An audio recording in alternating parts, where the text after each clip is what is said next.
तो इंटरनली देखो हमारी कंपनी के कौन कौन से लोग हो जाते हैं जो इंटरनल मेंबर होते हैं। अगर आपको मैनेजमेंट स्ट्रक्चर याद हो, हायरार्की मैनेजमेंट की याद हो, तो टॉप मैनेजमेंट से बात स्टार्ट होती है जिसमें डायरेक्टर्स, सीनियर मैनेजर्स आते हैं। ठीक है। फिर आपके एचआर के बंदे यानी ह्यूमन रिसोर्स के बंदे आ जाते हैं, हेल्थ एंड सेफ्टी की रिप्रेजेंटेटिव यानी कि आप उनमें, और वर्कर रिप्रेजेंटेटिव्स, जैसे वर्कर की कोई यूनियन बनी होती है तो उनको उनकी रिप्रेजेंटेशन के लिए कोई बंदा आता है। तो ये सारे वो लोग हैं जो इंटरनल कंपनी का पार्ट होते हैं। जबकि एक्सटर्नल कौन लोग होते हैं जो इस इंफॉर्मेशन में इंटरेस्टेड होते हैं, जो स्टेक होल्डर्स होते हैं। स्टेक होल्डर कौन है? ऑब्वियसली जिस अगर कोई किसी बंदे को इंजरी आई है तो उसकी फैमिली स्टेक होल्डर्स है। हादसा पेश आता है इस लेवल का कि उसको एक्सटर्नली रिपोर्ट करना चाहिए तो पुलिस, एक्सटर्नल अथॉरिटीज में पुलिस वगैरह आ जाएगी, इन्फोर्समेंट अथॉरिटीज आ जाएंगी। इंश्योरेंस कंपनी, क्योंकि इंश्योरेंस कंपनी का स्टेक है आपके पास। अगर आपकी कंपनी में कोई हादसा पेश आता है तो इंश्योरेंस कंपनी को उसकी पेमेंट पे करनी पड़ती है। और अगर कोई पीआर, आपके पीआर रिप्रेजेंटेटिव है यानी पब्लिक रिलेशन एडवाइजर्स अगर आपके हैं तो एक्सटर्नल सोर्सेज ऑफ इंफॉर्मेशन में आते हैं। इंटरनल जो आपकी ऑर्गेनाइजेशन का इंटरनल पार्ट है उसमें आपके टॉप मैनेजमेंट से लेकर बॉटम मैनेजमेंट तक जो जो लोग हैं, रिप्रेजेंटेटिव्स हैं जो अपने अपने डिपार्टमेंट के, वो इसमें आ सकते हैं। जैसे देखें टॉप मैनेजमेंट को बता रहा है, फिर एचआर डिपार्टमेंट का बता रहा है, सेफ्टी डिपार्टमेंट का, और वर्कर रिप्रेजेंटेटिव अगर कोई। और अगर एक्सटर्नल की बात करेंगे तो एक्सटर्नल में वो लोग आएंगे जिनका आपकी ऑर्गेनाइजेशन में कोई ना कोई रोल है, कोई ना कोई स्टेक है उनका। स्टेक से मुराद है कि नफा और नुकसान जुड़ा होता है उनका आपकी कंपनी के साथ। Incident recording and the accident book, यानी जब आप इंसिडेंट रिकॉर्ड करते हो तो उसमें क्या क्या चीज़ें आती हैं, ठीक है, जो आपने एक्सीडेंट बुक में स्टैंडर्ड में शेयर करनी है। और ये सारी चीज़ें एक दफ़ा गो थ्रू करो, फिर मैं आपको एक चीज़ इसमें बताता हूँ। ज़रा एक दफ़ा ये पॉइंट गो थ्रू करें सारे।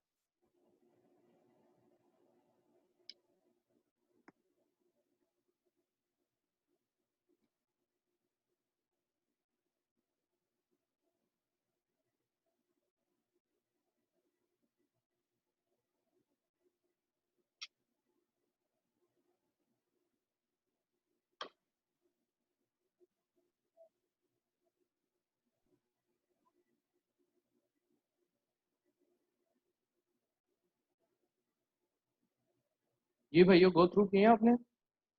जी अच्छा, इस सर। पे अगर आपने गौर किया हो तो ये सारी वो जनरल इंफॉर्मेशन है जो कब किसी हादसे की सूरत में आप अपने दोस्त यार से इंफॉर्मेशन लेते हो। ये तो है फॉर्मल इंफॉर्मेशन, आपके नेम क्या है, एड्रेस क्या है, डेट टाइम क्या है। अगर आपके किसी दोस्त का हादसा पेश आ जाए, अल्लाह ना करे, तो आप जब उससे इंक्वायरी कर रहे होते हो, आप क्या पूछते हो? यार किस तरह पेश आया? वो आपको बताता है यार मैं बाईपास चौक से जा रहा था, अचानक से सामने से बाइक आया, मैं उससे टकरा गया और इसी तरह इंजरी आती है। आप उससे पूछते यार ज्यादा तो नहीं लगी है? वो कहता है यार बस टांग में हल्का सा फ्रैक्चर आया है। ठीक है। और फिर पूछते हो यार किधर गए थे, क्या हुआ था? वो बताता मैं यार ये पास पड़ा हॉस्पिटल था, ये हॉस्पिटल पास पड़ा था, इसमें चला गया, एम्बुलेंस वहां पे थी, एक्सेट्रा एक्सेट्रा। तो यही सारी इन्फॉर्मेशन आपने लिखनी होती है। देखो, आपने लोकेशन बता दी, जैसे मैंने बताया बाईपास चौक था, मैंने बता दिया कि फ्रैक्चर आया है। और ट्रीटमेंट का मैंने बता दिया कि मैं इस वाले हॉस्पिटल में गया था। ठीक है। मैंने डिस्क्रिप्शन बता दी कि किस तरह हुआ है, कि मैं बाइक पे जा रहा था और सामने से एक कोई भी ट्रक आ गया, गाड़ी आ गया जिससे मैं टकरा गया। मैंने बता दिया कि मैं बाइक पे, मैंने इक्विपमेंट का बता दिया, यानी मैं बाइक यूज़ कर रहा था। और अगर साइड पे आपको इक्विपमेंट यूज़ करे हो, कोई ड्रिल मशीन यूज़ करे हो, कोई भी इक्विपमेंट यूज़ करो, उसकी वजह से हादसा आए, क्रेन की वजह से, तो आप उसकी डिटेल लिखोगे। अगर आस-पास कोई विटनेस होगा, यानी जिसने इस हादसे को होते हुए देखा है, तो उस विटनेस का नाम, क्योंकि वो विटनेस इन्फॉर्मेशन देगा, बताएगा कि मैंने हादसे को किस तरह देखा है, उससे भी इंफॉर्मेशन गैदर होगी।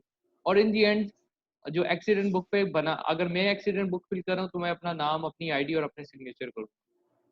ठीक है। तो ये जो चीज़ है ये रट्टे वाली नहीं है, ये जनरली जो आप किसी भी हादसे की सूरत में जो जो इन्फॉर्मेशन गैदर करते हो वही इन्फॉर्मेशन है। सिर्फ फ़र्क क्या है कि आप इसको रिकॉर्ड में ले आते हो, इसको राइट डाउन कर देते हो। ठीक है। ताकि फ्यूचर में जो भी हादसात होंगे उसको इसमें रेफरेंस बना के देखा जा सके। अब कुछ इंसिडेंट्स ऐसे होते हैं जिनको एक्सटर्नली रिपोर्टेबल इवेंट्स कहते हैं। ठीक है। एक्सटर्नली रिपोर्टेबल इवेंट से मुराद ये है कि जो हमें अथॉरिटी को, अपने डिपार्टमेंट के, जैसे हमारी अथॉरिटी पुलिस है तो हमें उधर लाजमी रिपोर्ट करने हैं। उसमें कौन से बता रहे हैं एक्सटर्नली रिपोर्टेड इवेंट्स में? फर्टिलिटी यानी किसी की मौत आ जाती है, कोई मेजर इंजरी आ गया है, किसी का बाजू कट गया है, पाँव कट गया है, बड़ा फ्रैक्चर आ गया है, कोई डिजीज हो गया इस तरह का, जैसे कोई वायरल डिजीज आ चुका है, कोई कोरोना वायरस हो गया, इस तरह का वायरस है जो फैलेगा। और एलटीआईज किसको पता है क्या होती है? लॉस्ट टाइम इंजरी तो है, लेकिन ये होती क्या है? प्रोडक्शन टाइम जो लॉस्ट होता है इंजरी की वजह से। इंजरी की वजह से अगर आपका प्रोडक्शन टाइम लॉस होता है, यानी किसी कोई हादसा पेश है, उस हादसे की सूरत में वर्कर को इंजरी हुई और उसकी इंजरी की वजह से आपका काम रुका है, यानी आपका प्रोडक्शन टाइम लॉस हुआ है, तो उसको कहेंगे एलटीआई यानी लॉस्ट टाइम इंजरी। ठीक है, ये बड़ा इंपॉर्टेंट इंडिकेटर होता है जो आप यूज़ करते हो एनालाइज करने के लिए कि आपकी साइट की हेल्थ एंड सेफ्टी परफॉर्मेंस क्या कहला रही है। और डेंजरस ऑकरेंस की तो डेफिनेशन ही ये है कि ऐसा कोई भी इवेंट जो बाय लॉ रिपोर्टेबल हो, it is known as dangerous occurrence. तो कुछ ऐसे इवेंट्स हैं ये आपके पास जो आपने रिपोर्ट करने होते हैं, थोड़ा सा हाईलाइट किया हुआ है, ये कोई इतनी ज़्यादा इंपॉर्टेंट चीज़ नहीं है जो आपने ध्यान में रखनी है, बस थोड़ा आइडिया होना चाहिए कि कुछ ऐसे इवेंट्स होने चाहिए जो कानून की रूह से हमने अथॉरिटी को, यानी किसी और इंस्टीट्यूट में ऐसा होता है कि एचईसी पुलिस भी होगी, कहीं पे ऐसा होता है, या पाकिस्तान में जैसे है, पाकिस्तान में पुलिस है जो ये सारे इम्प्लीमेंटेशन करवा रही है। आप किसी सोफिस्टिकेटेड मुल्क में चले जाएँ तो वहाँ पे आपको एचईसी की पुलिस भी मिलेगी, आपको फायर अथॉरिटी भी काम करते हुए मिलेगी। तो it depends, varies from company to from country to country. Auditing की किसी को डेफिनिशन याद है क्या होती है ऑडिटिंग?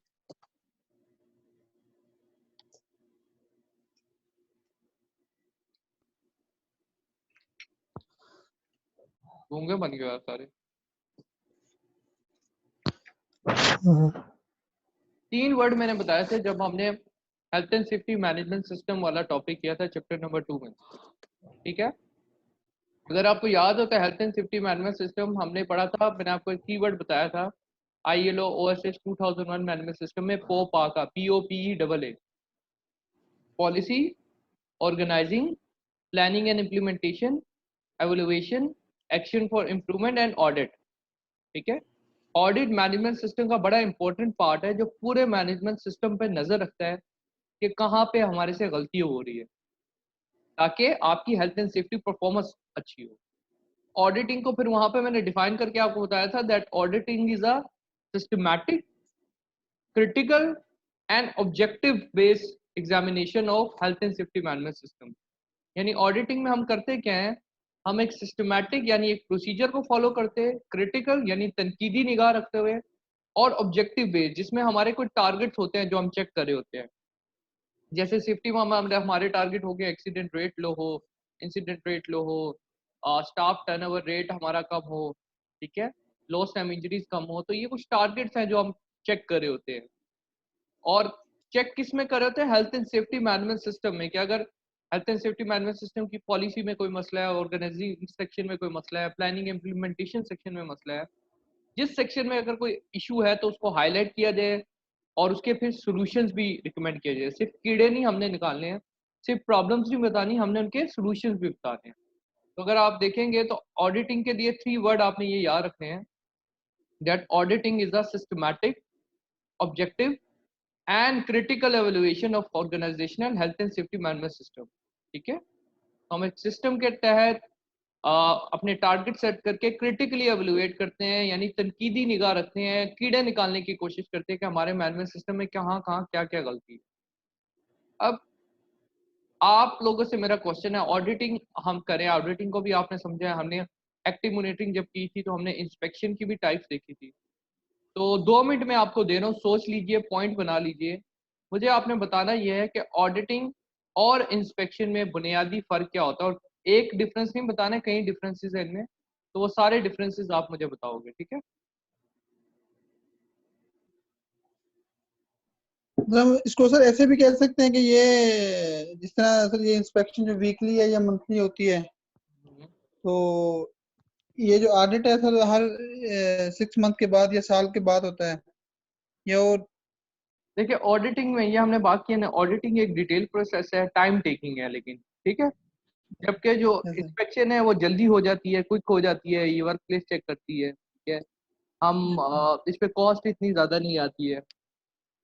कॉम्पिटेंसी की भी बात राव भाई ने की है कि इसमें basic level of competency required है इंस्पेक्शन में, जबकि जब ऑडिटिंग करेंगे तो एक डिटेल हमने ऑडिटिंग करनी है, तो हमें एक एक्सपीरियंस बनना चाहिए, कॉम्पिटेंट बनना चाहिए, ठीक है। ये बेसिक कॉम्पिटेंसी वाला बंदा नहीं कर सकता। और अल्टीमेटली अगर आप गौर करो तो ऑडिटिंग के दौरान भी आप चेकलिस्ट यूज करते हो, इंस्पेक्शंस करते हो, राइट।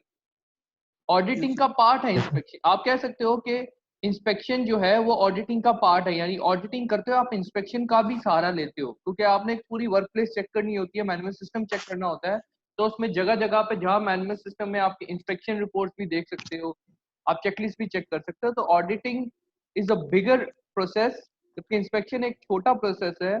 डेली बेसिस पे अभी आप करते हो, वर्क प्लेस को चेक कर सकते हो, आप इक्विपमेंट को चेक कर सकते हो, लेकिन स्पेसिफिक होके चेक कर सकते हो, ठीक है। यहाँ पे इनके अगर हम पॉइंट देख लें, देखिए इंस्पेक्शन का कह रहा है वर्क प्लेस चेक कर सकते हो, रिकॉर्ड चेक कर सकते हो, क्विक होता है, ऑब्वियसली जल्दी होगा, पैसा इस पे कम लगेगा ऑडिटिंग से। सिर्फ basic level of competency required होगी, जो हम आखिरी बात हमने अभी की है, it is an part of an audit, ये पार्ट है ऑडिट का, ठीक है। और इन दी एंड उन्होंने एक बात हाईलाइट भी की हुई है कि it looks at the physical reality of the work place, कि काम वर्क प्लेस पे क्या हो रहा है, काम क्या हो रहा है, और उस काम से रिलेटेड आपने इंफॉर्मेशन गैदर करनी है कि वो काम सही तरीके से इम्प्लीमेंट हो भी रहा है कि नहीं। जबकि अगर आप ऑडिटिंग की बात करते हो तो ऑडिटिंग एक डिटेल प्रोसेस है, जिसमें आप डॉक्यूमेंट्स एग्जामिन करते हो, आप प्रोसीजर्स को देखते हो, वर्कर के इंटरव्यूज लेते हो, स्टैंडर्ड देखे, जैसे ऑडिटिंग का स्टैंडर्ड फॉलो होता है ISO 45001, तो एक सेट स्टैंडर्ड के अगेंस्ट आप चीजें देख रहे होते हो, ठीक है। प्रॉपर प्रोसीजर्स फॉलो कर रहे होते हो, उसमें आप वर्क प्लेस भी कर सकते हो, आप कोई इक्विपमेंट भी चेक कर सकते हो, लेकिन it would be a detail process जिसमें आप पूरे मैनेजमेंट सिस्टम को जो है खंगाल रहे होते हो, ठीक है। Can be a long process, time taking है, एक्सपेंसिव भी होगा, और अगर इधर बेसिक लेवल कॉम्पिटेंसी रिक्वायर्ड थी तो इधर high level of competency required, ठीक है। और इन दी एंड इसने हाईलाइट क्या की ये चीज, look at the management system that lies behind this, हम मैनेजमेंट सिस्टम को देख रहे होते हैं। एक और इसमें एक जुगाड़ू पॉइंट आपको मैं बता देता हूँ याद करने के लिए ऑडिटिंग के हवाले से, कि हमने याद है हमने जब इन्वेस्टिगेशन वाला प्रोसीजर पढ़ा था, तो मैंने आपसे डिस्कशन की थी कि इन्वेस्टिगेशन का जो प्रोसीजर है वो गेप अप्लाई होता है उसमें, right. Gather factual information, analyse the information and draw conclusion, identify the current control measures या सुटेबल कंट्रोल मेजर्स, और प्लान द रेमेडियल एक्शन। ये 4 स्टेप हमने पढ़े थे ना जब हमने जी इन्वेस्टिगेशन सर। का प्रोसेस पढ़ा था। तो हम जब गैदर करते थे इंफॉर्मेशन, कैसे गैदर करते थे, क्या तरीके होते थे इंफॉर्मेशन गैदरिंग के? फास्ट रिकॉर्ड से सर इंसिडेंट रिपोर्ट्स होगी, सिक लीव्स हो गई हैं, डॉक्यूमेंटेशन होती है सर। देखो हाँ, एक तो होगी डॉक्यूमेंटेशन, जो विटनेसेस। जो सामा भाई ने बता दिया कि हम रिकॉर्ड चेक कर लेंगे, तो सारी डॉक्यूमेंटेशन चेक कर सकते हैं। और सर विटनेस, विटनेसेस होते हैं। विटनेस यानी इंटरव्यूज लेते हो, विटनेस के भी ले सकते हो। इन केस ऑफ एक्सीडेंट तो विटनेस के लोगे, और अगर हम ऑडिटिंग करें तो हम किसके इंटरव्यू लेंगे, वर्कर्स के या मैनेजर्स के, राइट। तो इंटरव्यू लेते हैं हम लोगों का। और तीसरा तरीका क्या था, तीसरा पर्सनल ऑब्जर्वेशन, खुद खुद जाके जो आप ऑब्जर्व करते हो अपनी कॉम्पिटेंसी की बेस पे। तो यही 3 तरीके इंफॉर्मेशन गैदरिंग के। ऑडिटिंग में भी आपने इंफॉर्मेशन गैदरिंग करनी है, तो ये देखिए यही 3 बातें नहीं कह रहा, examine document procedures, interview workers, check the work place, ये वही बात नहीं है कि आपने अपनी कॉम्पिटेंसी की बेस पे वर्क प्लेस को देखना है, आपने वर्कर्स के इंटरव्यूज लेने हैं, और आपने प्रोसीजर्स यानी डॉक्यूमेंटेशन देखनी है। क्लियर हुई ये बात? ऑडिटिंग में भी वही काम करना है हमने, यानी कि ऑडिटिंग जब भी आप इंफॉर्मेशन गैदर करते हो तो उसमें यही 3 तरीके इंफॉर्मेशन गैदर करने के, या डॉक्यूमेंटेशन देखोगे आप जो फॉलो हो रही है उस साइट पे, या आप वो वहाँ पे जो लोग हैं उनके इंटरव्यूज लोगे। अगर हादसा हुआ है तो हादसे की सूरत में वो विटनेस के इंटरव्यूज बन जाएंगे, और नॉर्मल कंडीशन में जो एम्प्लॉय वहाँ पे काम कर रहे हैं या मैनेजर जो उस वर्क प्लेस पे काम कर रहे हैं उनसे आप इंटरव्यू ले सकते हो, काम के हवाले से गाइडेंस ले सकते हो। और थर्डली आपकी पर्सनल काबिलियत, पर्सनल ऑब्जर्वेशन जो होगी, ठीक है। ऑडिटिंग एक लॉन्ग प्रोसेस होता है, 3 फेजेस में ऑडिटिंग एक प्रोसेस कंप्लीट होता है। देखो आप कहीं प्लान करते हो कहीं घूमने फिरने जाने के लिए भी, तो उसके लिए पूरा सामान इकट्ठा करते हो ना अपना, कि हमने कैंपिंग के लिए जाना है, या हमने नारायण का गान जाना है, या हमने बाहर किसी मुल्क घूमने फिरने जाना है, तो उसकी पहले प्रिपरेशन करते हो आप, राइट। तो अब ऑडिटिंग एक बड़ा डिटेल प्रोसेस है जिसकी पहले आप तैयारी करोगे, प्री ऑडिट प्रोसेस होगा। उसमें आप ये देखोगे कि मैंने ऑडिट पहले करना किस चीज का है, किस जगह पे, किस कंपनी में जाके ऑडिट करना है, ऑडिटिंग का स्कोप क्या है, यानी कि मैंने क्या सारी चीजों को ऑडिट करना है कि या स्पेसिफिक एरिया मुझे दिया गया है और उस स्पेसिफिक एरिया में भी स्पेसिफिक चीजें मुझे कही गई हैं कि फॉलो करो। मैंने स्टैंडर्ड कौन सा फॉलो करना है ऑडिटिंग के दौरान, यानी I would have different standard. जो मोस्ट कॉमनली यूज स्टैंडर्ड है वो ISO 45001 है, तो मैं उसकी डॉक्यूमेंटेशन अपनी तैयार करके लेके जाऊंगा। ठीक है, अगर मुझे किसी बंदे की हेल्प चाहिए होगी ड्यूरिंग ऑडिट, फॉर एग्जांपल अगर मुझे मैनेजर की हेल्प चाहिए, सीनियर मैनेजर की हेल्प चाहिए, तो मैं पहले से वो अपने पास अलाइन करके रखूंगा कि यार मुझे इस बंदे से हेल्प लेनी है ड्यूरिंग ऑडिट। ठीक, और ऑब्वियसली कोई भी चीज आप करने जाते हो तो उसकी एक टाइम लिमिट डिफाइन करते हो कि 2 दिन में करूंगा, 3 दिन में करूंगा, 5 घंटे में करूंगा, डिपेंडिंग अपॉन के आपको जिसने ऑडिटिंग का कहा है वो कितनी डिटेल ऑडिटिंग चाहता है। वंस आपने अपनी तैयारी कर ली, प्री ऑडिट प्रिपरेशन होगी, फिर आप क्या करोगे, ड्यूरिंग ऑडिट वाला काम आ जाएगा। ड्यूरिंग ऑडिट बड़ी डिटेल में मैंने अभी डिस्कस किया आपसे कि गैदर इन्फॉर्मेशन करने के 3 तरीके हैं। पेपर वर्क यानी डॉक्यूमेंटेशन, दूसरा क्या है, इंटरव्यूज लेना, ऑडिटिंग के केस में आप मैनेजर या वर्कर से इंटरव्यूज लोगे, और आपकी पर्सनल ऑब्जर्वेशन, ठीक है, जिसमें वर्क प्लेस इक्विपमेंट या जो भी एक्टिविटीज हो रही हैं वहाँ पे परफॉर्म हो रही हैं उसके हवाले से आपकी पर्सनल ऑब्जर्वेशन क्या है। वर्कर के बिहेवियर के हवाले से आपको पता लग जाएगा कि इस ऑर्गेनाइजेशन में सेफ्टी कल्चर फॉलो होता है या नहीं होता। अगर अनसेफ बिहेवियर होगा, अनसेफ फैक्ट्स होंगे, वहाँ पे आप अनसेफ कंडीशंस देखोगे तो आपको आइडिया हो जाएगा कि उस ऑर्गेनाइजेशन का हेल्थ एंड सेफ्टी कल्चर कैसा है। तो आप ये 3 तरीकों से ऑब्जर्व कर सकते हो। मैंने आपको एक जुगाड़ बता दिया है कि कहीं पे भी डाटा गैदर करने के लिए यही 3 तरीके यूज होते हैं, वो चाहे ऑडिटिंग हो चाहे वो इन्वेस्टिगेशन हो। ठीक है, तो ये कॉमन सेंस वाली बात है, उधर भी यही बात यूटिलाइज करनी है, यहाँ पे भी यही बात यूटिलाइज करनी है। अब मुझे एक बात बता दें, आपको ये बात तो पता है ना कि ऑडिटिंग पूरे मैनेजमेंट सिस्टम को चेक करती है, राइट? ये बात तो क्लियर है सबको कि इसमें कोई कंफ्यूजन है? नहीं सर।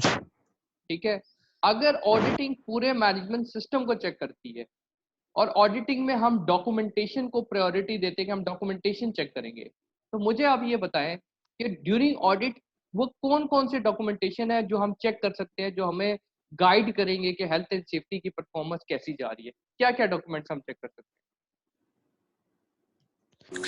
सर चेकलिस्ट जो एक्टिविटीज जो होती हैं उनका रिकॉर्ड हो गया हैं? Sir, good. तो ट्रेनिंग्स का हो गया। Training record 3। सर अब पॉलिसी भी देख सकते हैं स्टार्ट में से हेल्थ सबसे कि पहले पॉलिसी आती है, क्योंकि पॉलिसी, फिर जहन में रहो, अपने अपनी ना थॉट्स को जरा अलाइन करो। सबसे पहला डॉक्यूमेंट जो आपकी सेफ्टी की बुनियाद रखता है वो क्या है, आपकी हेल्थ एंड सेफ्टी पॉलिसी। ठीक है, तो डॉक्यूमेंटेशन की जब भी बात आती है तो सबसे पहले जहन में पॉलिसी को लेके आया करो। ठीक है, पॉलिसी 4, और पॉलिसी आ जाएगी, परमिट टू वर्क सिस्टम आ जाएगा, permit work inspection system list आ 5, जाएगी, इंस्पेक्शन रिपोर्ट्स आ गई, आपकी इंस्पेक्शन होगी, और 6 होंगे इंसिडेंट रिपोर्ट्स, इंसिडेंट रिपोर्ट 7, और और सर इल हेल्थ रिकॉर्ड आ जाएगा, इल फर्स्ट एड हेल्थ रिकॉर्ड आ रिकॉर्ड आ गया, जाएगा। फर्स्ट एड रिकॉर्ड आ गया जी, मेडिकल ट्रीटमेंट रिकॉर्ड आ गया। और सर बजट से रिलेटेड आ सकता है कि बजट, बजट HSE से हमारा बजट कितना कंसर्न रहे? नहीं है, हमारा हेल्थ एंड सेफ्टी कंसर्न है, हेल्थ एंड सेफ्टी से रिलेटेड डाटा हमने देखा। ठीक है, हमारा कंसर्न ये है कि अगर एक्सीडेंट रेट है, इंसिडेंट रेट है, नियर मिस रेट है, अगर स्टाफ टर्नओवर रेट आप देख सकते हो, एब्सेंटीज्म रेट देख सकते हो, जी सिक सर, का रेट देख रिस्क सकते असेसमेंट हो, सर। रिस्क असेसमेंट का रिकॉर्ड देखते हो, तो minutes of safety committee meetings, जो मिनट्स वहाँ पे आप डिस्कशन करते हो सेफ्टी कमेटी मीटिंग में, अगर डिसिप्लिनरी प्रोसीजर्स आपके कैसे हैं भी कि नहीं है, उसका रिकॉर्ड, कि किसी के खिलाफ कोई डिसिप्लिनरी एक्शन लिया है, प्रीवियस ऑडिट का रिकॉर्ड, आज से पहले जो ऑडिट हुए थे उनका रिकॉर्ड चेक कर सकते हो। ठीक है, अगर वेस्ट मैनेजमेंट प्रोसीजर फॉलो हो रहे हैं तो उनको देख सकते हो कि कैसे वेस्ट मैनेजमेंट प्रोसीजर फॉलो हो रहे हैं। तो अल्टीमेटली जिस तरह का भी रिकॉर्ड है वो आप ड्यूरिंग ऑडिट चेक कर सकते हो। यहाँ पे आप देख लो कुछ चीजें हमने की होंगी। मेंटेनेंस का रिकॉर्ड, ऑब्वियसली जब हम मेंटेनेंस करवाते हैं किसी भी अपने इक्विपमेंट की तो उसका एक पूरा रिकॉर्ड मेंटेन होता है, तो उसको भी हम चेक कर सकते हैं। ठीक, तो जो भी डाटा डाटा की फॉर्म में या रिकॉर्डेड फॉर्म में हमारे पास चीज है, रिटन डाउन चीज है, उसको हम ड्यूरिंग द ऑडिट चेक कर सकते हैं। एक दफा आप भी इसको गो थ्रू कर लें। ये सारे पॉइंट्स हमने किसी ना किसी पॉइंट पे पढ़े हुए हैं, सीखे हुए हैं, और ये स्लाइड आपकी समझ ले पूरे आपकी जो भी चीजें आपने हेल्थ एंड सेफ्टी में सीखी हैं उसका निचोड़ है। तो इस स्लाइड में आपको हर चीज मिलेगी जो रिकॉर्डेड फॉर्म में आपको चाहिए होती है बीइंग अ सेफ्टी प्रोफेशनल। जरा एक दफा गो थ्रू कर लें।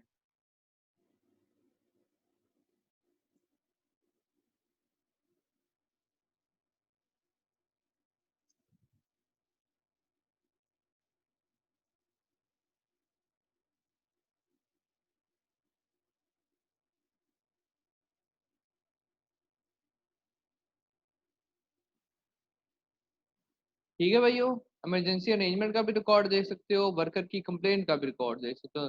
यानी कि अगर मैं समराइज करूं तो हर वो चीज़ जिसको आप राइट डाउन कर सकते हो, रिटन फॉर्म में लिख सकते हो, वो रिकॉर्डेड फॉर्म में, तो ऑडिट के दौरान आप चेक करोगे टू मेक श्योर कि हर चीज़ का रिकॉर्ड मेंटेन होता है। और हमने ऑडिट में क्या करना है, मैनेजमेंट सिस्टम की गलतियां देखनी है ना।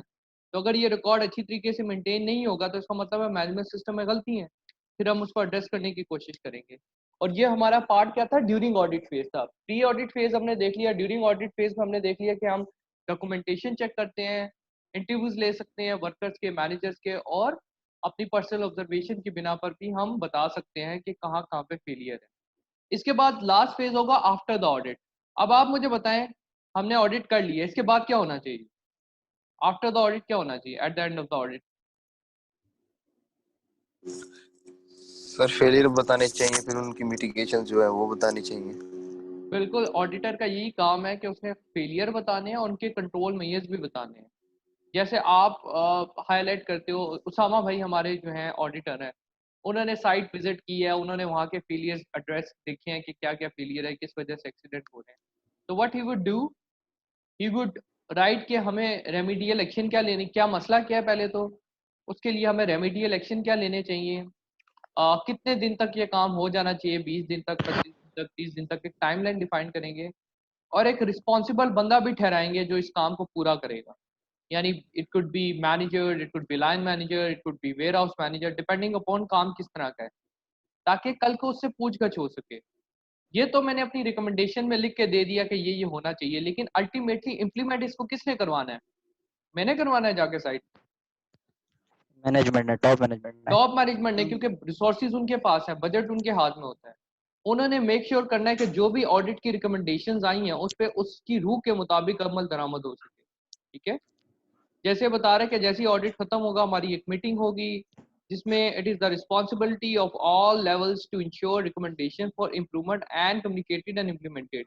यानी कि जो भी रिकमेंडेशन मिली है इम्प्रूवमेंट के लिए, वो तमाम वर्कर्स, स्टेक होल्डर्स के साथ कम्युनिकेशन होनी चाहिए उसके हवाले से, और आपने फिर वो उस ऑडिट को फॉलो अप भी करना है, क्लोज भी कराना है। यानी जो रिकमेंडेशन दिए उनको हवा में नहीं छोड़ देना, उनको हमने क्लोज भी करवाना है।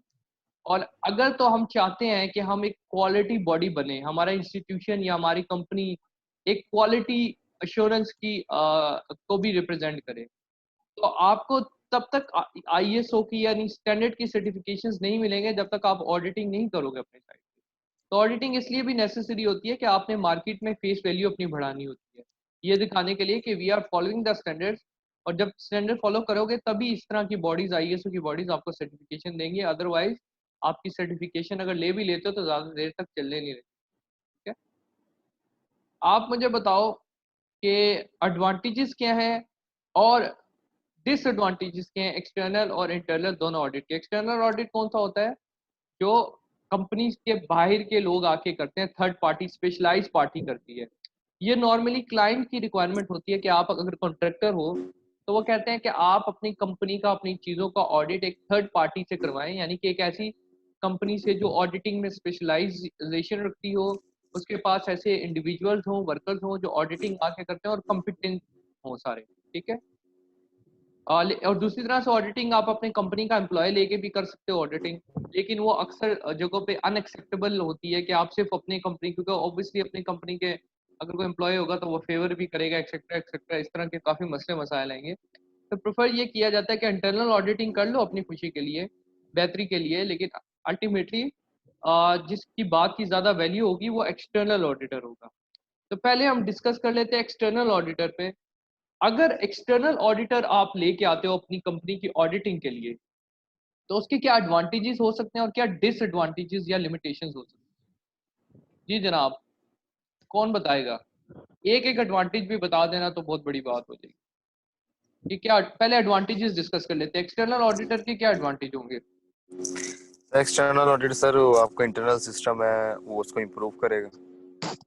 वो तो इसीलिए तो आया कि प्रूव करेगा, वो तो इंटरनल ऑडिटर भी करेगा, लेकिन उससे हट के फायदा क्या हो रहा है? एक्सटर्नल ऑडिटर ये होता है ना, वो एक कॉम्पिटेंट बंदा होता है, उसने जगह जगह का एक्सपीरियंस उसको ऑब्वियसली होता है, तो वाइडर उसकी एक्सपीरियंस, इंटरनल ऑडिटर के मुकाबले में उसका एक्सपीरियंस ज़्यादा होगा, वाइडर एक्सपीरियंस होगा। ठीक है, वो क्योंकि एक ही जगह, जिस तरह इंटरनल ऑडिटर है वो तो अपनी कंपनी में ही रहता है ना, वो कुएं का मेंढक है।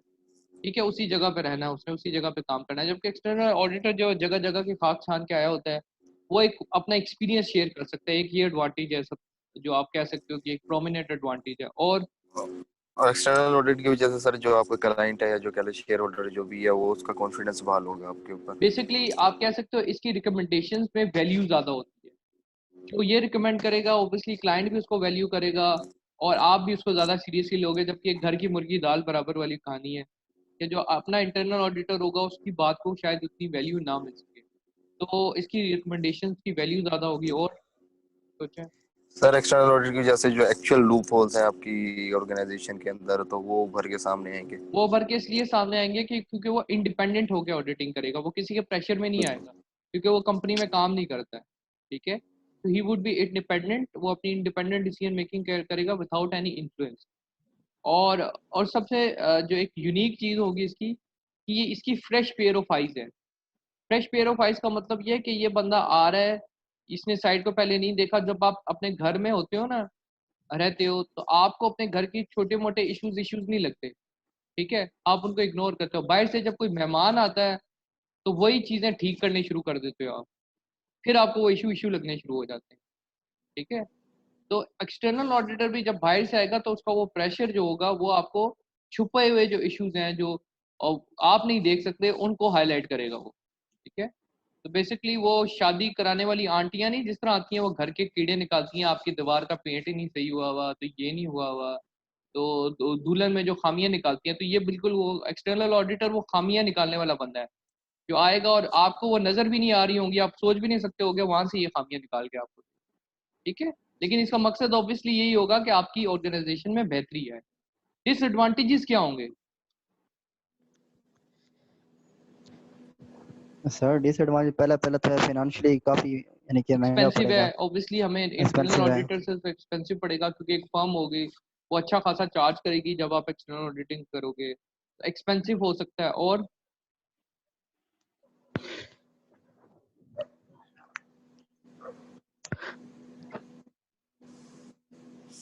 सोचिए, इतनी कोई मुश्किल चीज़ नहीं है यार। टाइम कंज्यूमिंग ज़्यादा होगा, टाइम ज़्यादा लगेगा। ठीक है, जी सर, एक्सटर्नल के टाइम मुकाबले में आएगा, वो तैयारी करेगा, फिर आएगा, फिर ऑडिटिंग करेगा, तो it is a hectic process, time taking process. फिर क्योंकि ये बाहर से आया हुआ है, तो हो सकता है कुछ ऐसे इश्यूज हो जिसके बारे में इसको नॉलेज ना हो, अवेयर ना हो कंपनी के हवाले से। तो due to the unawareness of that particular site, ये हो सकते हैं इम्प्रैक्टिकल सजेशंस हैं जो पॉसिबल ही ना हो इम्प्लीमेंट करना। ठीक है, और लास्टली एक पॉइंट जो अक्सर मिस कर देते हैं हम लोग, ठीक है, वो क्या हो सकता है? एक तो इसने हमने देख लिया कि यार बाहर से आया हुआ है ये बंदा, तो ये हो सकता है कि इसको लोग इंटिमिडेट हो जाएं, वर्कर इंटिमिडेट हो जाए इससे। वर्कर इंटिमिडेट का मतलब ये है कि आप ये आता है, क्योंकि इसके ऑडिटिंग का एक बड़ा इंपॉर्टेंट पार्ट है क्या, इंटरव्यूज लेना। ये वर्कर से पूछता है यार बताएं आपको साइट पे कोई मसला परेशानी है, या किस तरह थोड़ा तल्ख लहजे में बोल देता है अगर, तो जो वर्कर्स हैं वो पसंद नहीं करेंगे इससे बात करना। वो ये कहेंगे ये वड्डा चौधरी बाहर से आके हमसे बातें पूछ रहा है, कौन है कौन नहीं। तो वो कभी भी सही इंफॉर्मेशन इसे पास ऑन नहीं करेंगे, और इसकी ऑडिटिंग इफेक्ट होगी इस तरह से। तो वर्कर कंफर्टेबल नहीं फील करते हैं जब बाहर से एक ऑडिटर आकर ऑडिटिंग कर रहा हो।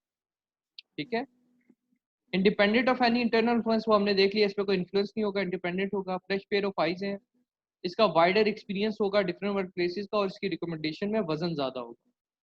जबकि डिसएडवांटेजेस हमने देख लिए हैं, एक्सपेंसिव है, महंगा है, टाइम कंज्यूमिंग है, वक्त ज़्यादा लगता है, may not understand the business so make impractical suggestions, क्योंकि बिजनेस को सही तरह से समझता नहीं होगा तो ऐसी सजेशंस देगा जो इम्प्रैक्टिकल हो।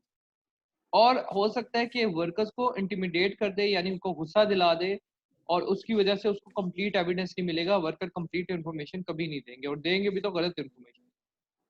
अच्छा, ये आप अपने एक्सटर्नल एडवांटेजेस डिसएडवांटेजेस याद कर लिए हैं, ये आपके जहन में बैठ गए हैं। अब हम इंटरनल की अगर बात करते हैं तो उसमें ज़रा मुझे बताएं इंटरनल के क्या होंगे।